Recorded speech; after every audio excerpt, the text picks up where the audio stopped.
पर जबरन कब्जा करने के केस भी ज्यादातर शामिल हैं। शहजाद पर हत्या के प्रयास का भी मामला चल रहा है। बताया तो ये भी जाता है कि शहजाद का मुस्लिमों में ऐसा रसूख था कि समाज के आपसी विवाद निपटाता था और दोनों ही पक्षों में समझौता कराकर लाखों रुपए ऐंठता था।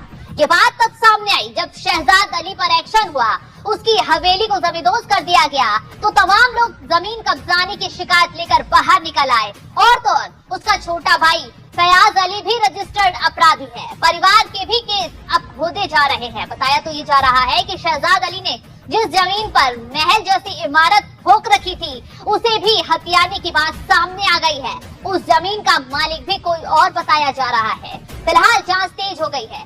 जैसे ही शहजाद अली की कमर तोड़ी गई, उसकी कुंडली खंगाली गई, वैसे ही कांग्रेस से लेकर ओवैसी तक बौखला उठी। सबसे पहले सीएम मोहन यादव के बुलडोजर एक्शन के खिलाफ प्रियंका गांधी ने आवाज उठाई। तुरंत ट्वीट करते हुए लिखा, अगर कोई किसी अपराध का आरोपी है तो उसका अपराध और उसकी सजा सिर्फ अदालत तय कर सकती है, लेकिन आरोप लगते ही आरोपी के परिवार को सजा देना, उनके सिर से छत छीन लेना, कानून का पालन न करना, अदालत की अवहेलना करना, आरोप लगाते ही आरोपी का घर ढहा देना, यह न्याय नहीं है। ये बर्बरता और अन्याय की पराकाष्ठा है। कानून बनाने वाले, कानून के रखवाले और कानून तोड़ने वाले में फर्क होना चाहिए। सरकारें अपराधी की तरह व्यवहार नहीं कर सकती हैं। प्रियंका गांधी तो प्रियंका गांधी, ओवैसी साहब भी शहजाद अली के समर्थन में रोते हुए नजर आए। भीड़ को पुलिस वालों पर पत्थरबाजी के लिए उकसाया तो वो इन नेताओं की नजर में ठीक था।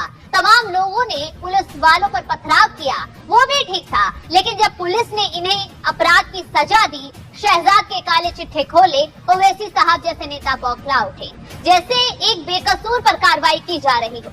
21 अगस्त के दिन जो वाकया छतरपुर मध्य प्रदेश में हुआ, मैं इसकी मजम्मत करता हूं।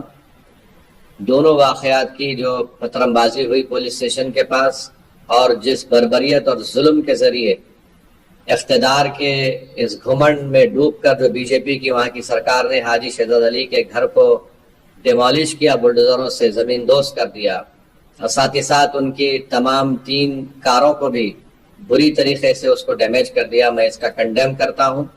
मैं अभी हाजी शहजाद अली का एक वीडियो देखा हूं जिसमें उन्होंने कहा कि उस दिन वो और वहाँ की जो जिम्मेदार तंजीम अंजुमन सदर, वहाँ के उलमा जाकर रिप्रेजेंटेशन किए। किस बात का रिप्रेजेंटेशन किए कि एक मलून शख्स ने अपनी गंदी जबान के जरिए हमारे रसूल मोहम्मद सल्लल्लाहु अलैहि वसल्लम की शान में गुस्ताखी करने की कोशिश की।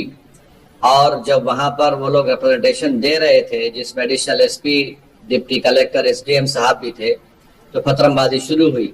डिप्टी कलेक्टर, एसडीएम साहब ने हाथ पकड़कर हाजी शहजाद अली अपने वीडियो में कह रहे हैं कि उनसे कहा कि आप आकर जनता को समझाइए। उन्होंने समझाया, पथरमबाजी उन पर भी हुई। उसके बाद एक मंसूबाबंद तरीके से 20,000 स्क्वायर फुट पर बना हुआ ये घर, जिसका परमिशन है उनके पास, वो कह रहे हैं, उसको डिमोलिश कर दिया गया। अगर परमिशन नहीं भी था तो क्या वहां की अथॉरिटीज को ये जिम्मेदारी नहीं है कि वो सुप्रीम कोर्ट का जजमेंट है दिल्ली डिमोलिश